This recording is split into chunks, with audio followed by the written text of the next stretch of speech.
හෙල්ලෝ guys ඔන්න ඉතින් අද අපි ප්ලේ කරන්නේ ඇන්ග්‍රි කීන්. ඉතින් මේකේ මචං රජෙක් තමයි ඉන්නේ.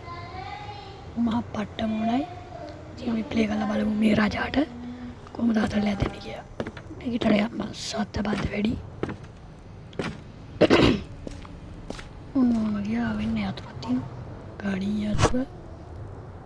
දොරේ සද්ද වැඩි කවුරුත් ඉන්නවද?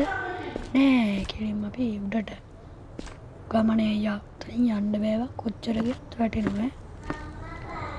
ගමනේ යා වම දකුණ මොනයා උනේ නම් පෑන අප්පල වාන්න වැටුණා. මං කිව්වා උතරින් පයින්න බෑ කියලා.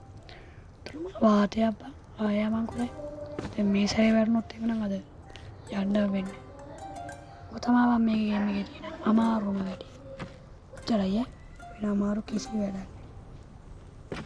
ගියා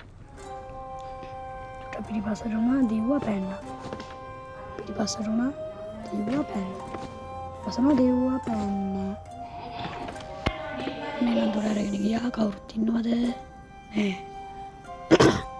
යා අවුවේ ගොරගොරනේ පුතා නිදාගන්න. මම වැඩේ කරන් කතා කරන්න. ඔන්න ගියා.